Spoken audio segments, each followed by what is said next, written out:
Ladies and gentlemen, I am so glad you're here tonight. Welcome. This is the best thing that you're ever going to come to. You know why?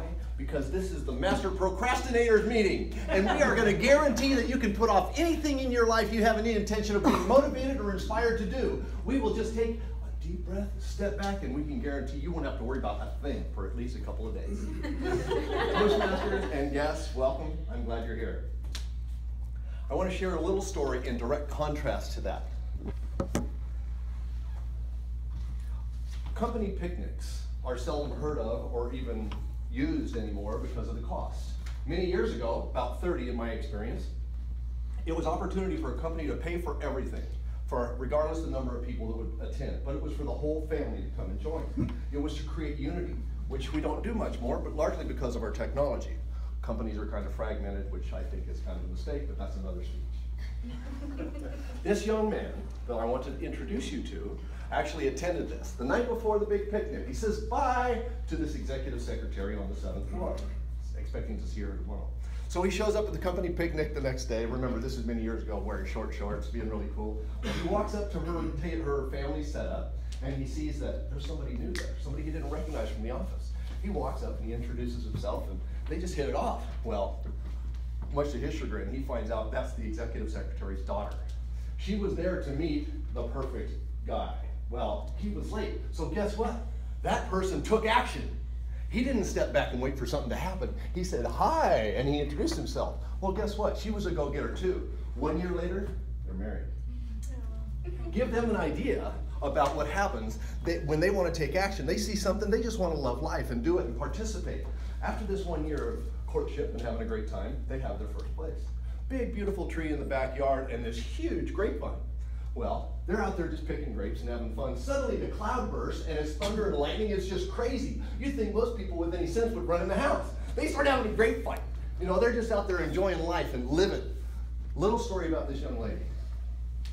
She has a health issue, sugar diabetes. Some may or may not know. It contributes to different types of complications with pregnancy. Same time they're living this enjoyed, full life as they're just starting, they decided, let's have a family. We might as well just get started. So, in the process of, rest assured, they have 2 beautiful children still alive and doing well today. They lost 5. 1, delivery with no life. 1, traumatic blood loss, nearly died herself. The other 3, natural miscarriages. They say you can't shake a good baby loose. Now, that's not to make that section a bummer. It's to make a point. This young couple didn't let things stop them. 5 miscarriages in the middle of a total of potential 7 children. They ended up with 2 healthy. It's because they were go-getters. They did not let anything stop them. They were determined and driven to have a young family. Well, about the time the first one's getting old enough to go to school, we can't live here. The school districts are terrible, the neighborhood's awful. So what are we gonna do? Let's take a vacation. Okay, where are we gonna go? Well, let's research it a little bit. Of course, computers weren't really there, but you talk to family and everything. And I just dated this and that. This is just to have it now. We step back, and this young lady just says, well, let's look at Idaho, because it's family-oriented thing. So they take a vacation, they go to Idaho. Boise, to be exact.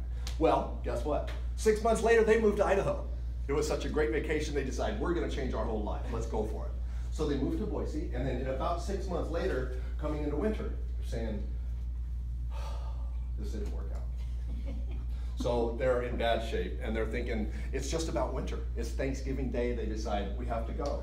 But they just, working up to that, they made arrangements with family saying, let's go back halfway. We have family in Central California. We'll try that. It's still not going a full circle and going back to a place where we started. We didn't really want to be. So they move back there, they do kind of okay, but another 6 months, they're actually struggling.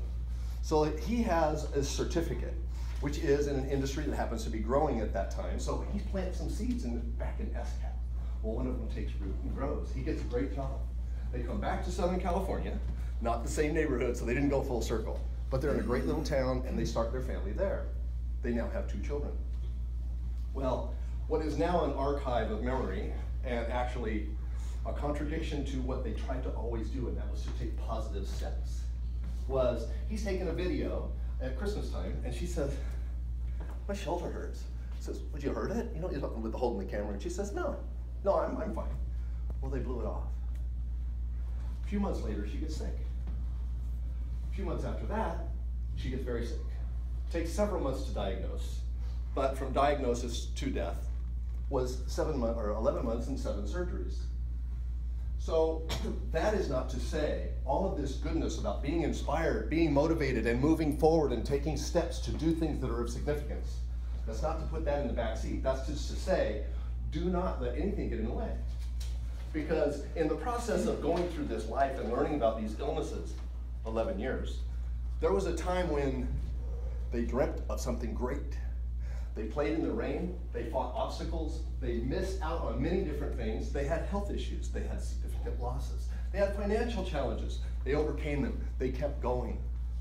So remember, if you're thinking about something you want to do, don't take part in the master procrastinator station. Do something significant and go for it.